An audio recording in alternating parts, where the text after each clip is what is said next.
सबके फोन पर अनजान नंबर से कॉल तो आते ही रहते हैं, है ना। अक्सर हम उसे नजरअंदाज कर देते हैं या फिर थोड़ा चिढ़कर उठा लेते हैं। मतलब ये हमारी रोज की जिंदगी का हिस्सा है। लेकिन जरा सोचिए, क्या हो अगर वो कॉल आपके अपने ही नंबर से आ जाए, तब आप क्या करेंगे?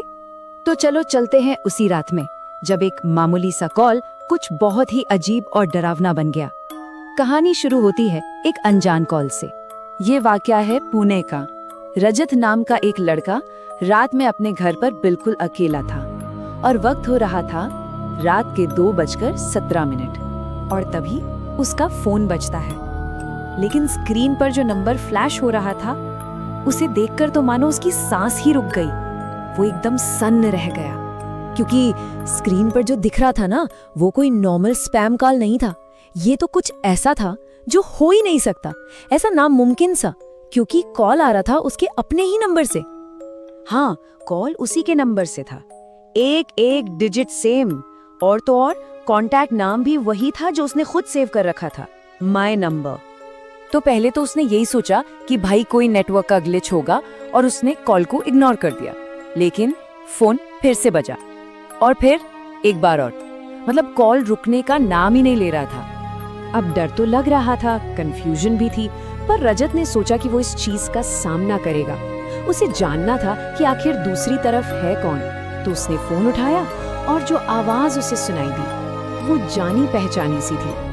आखिरकार उसने हिम्मत करके कांपते हुए हाथों से कॉल रिसीव कर ही लिया। फोन कान पर लगाया, पर लाइन पर पूरी खामोशी थी, एक अजीब सी दिल बैठा देने वाली शांति। और फिर उसी खामोशी के बीच से एक बहुत ही धीमी फुसफुसाहट जैसी आवाज आई, हेलो। ये आवाज, इस आवाज को सुनते ही रजत का तो जैसे खून ही जम गया, क्योंकि फोन पर जो बोल रहा था वो कोई और नहीं, वो खुद था। ये एक ऐसा भयानक एहसास है जिसे कुछ लोग डोपलगैंगर इफेक्ट भी कहते हैं। मतलब जब कोई इंसान अपने ही हमशक्ल या परछाई का सामना कर ले। ये डर अब सिर्फ फोन तक नहीं रहा, अब ये उसके कमरे के दरवाजे तक पहुंच चुका था, क्योंकि अब दरवाजे पे दस्तक हुई। फोन पर उसी की आवाज ने उसे वार्न किया, दरवाजा मत खोलना। और जैसे ही उसने ये सुना, खटखट, उसके कमरे के दरवाजे पर किसी ने दस्तक दी। फोन वाली आवाज फिर से बोली, बहुत धीरे से, वो मैं नहीं हूँ। सोचिए रजत की हालत। वो एक ऐसी सिचुएशन में फंस गया था जो नामुमकिन सी थी।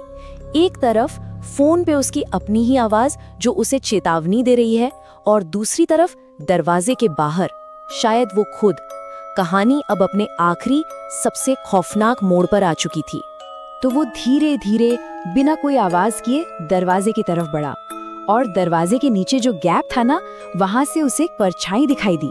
हाँ, कोई बाहर खड़ा था।